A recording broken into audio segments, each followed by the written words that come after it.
The hardest part about bicycle touring, I think, is just getting out of bed in the morning. Alright, I'm getting up. I came down for breakfast, and there's nobody here. That's alright, I didn't really want to go for breakfast. Now I gotta clean up my room, which is a complete mess. Look at all that junk. And hit the road. Got a long ride today, gotta cross the border into Romania, and should be good. So, here we go.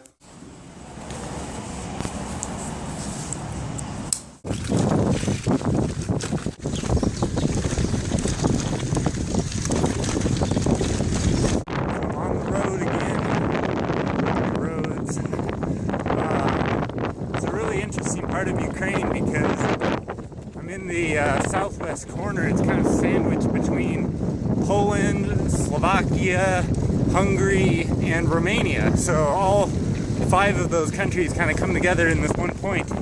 And you can tell just by looking at the people that there are different nationalities here. The security guy at the supermarket told me he was Hungarian. And he wanted to know where I was from, of course. So, yeah, it's pretty cool.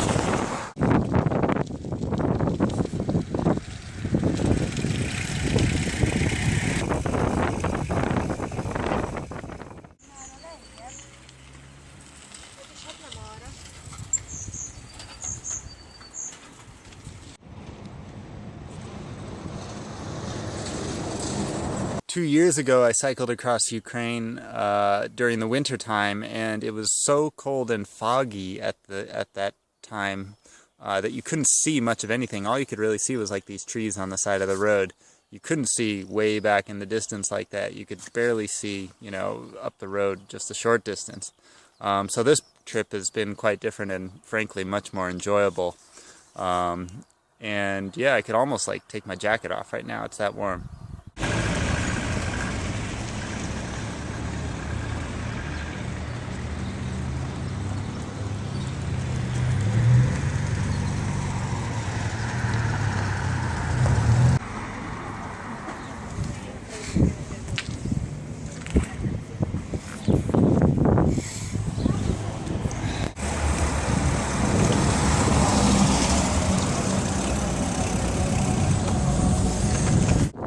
This is the last town in Ukraine before I reach the border.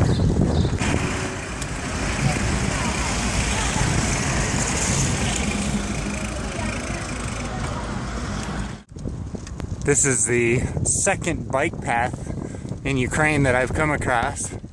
Pretty incredible. It's a sign saying no bikes on the road. This lane is like out in the middle of nowhere, which makes it even weirder. But they decided to put this here. Hey, I'm not complaining, it's pretty good, look at it. This is better than most of the roads.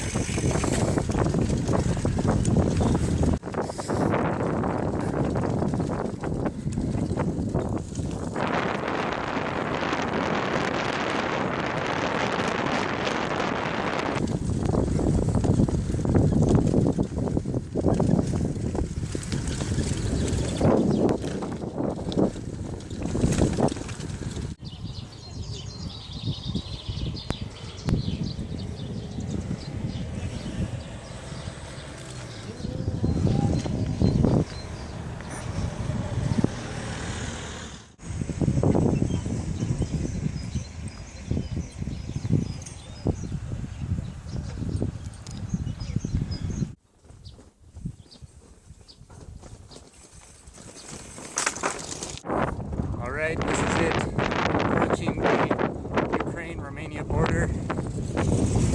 I should probably turn the camera off now because they don't like cameras at the border. So, here we go. Can I make a little video of you? Gotta document the trip here. That was an interesting end to the day. At the Ukrainian border, they wouldn't let me go across on a bicycle, so I had to wait for 2 hours to get a ride from somebody that just happened to be coming across this remote border crossing. Not a lot of cars coming. finally this guy named Dan, who's like an off-duty border patrol officer, came through the border, and he had room in his car, so he took me. He didn't seem very happy about it, frankly, but then once we got through the border, he kind of lightened up a little bit. He dropped me in this town. We ended up going through the border. I thought he was going to drop me right on the other side of the border, but no, he ended up driving me like 50 kilometers in the wrong direction to this town called Calais, which was not on my route at all. And so I'm going to have to totally change my route across Romania now because he put me in the wrong spot. But it was really nice of him to drive me across, so I didn't want to complain.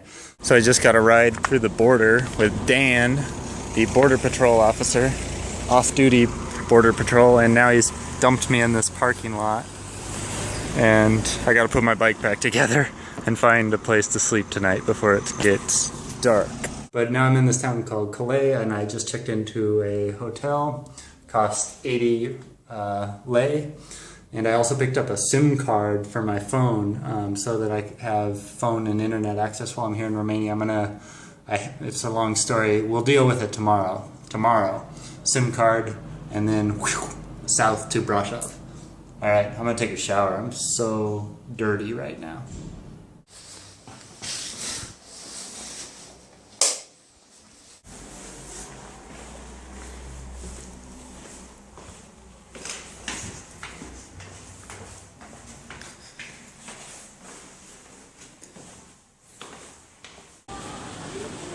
Trying to find cereal. What kind should I get?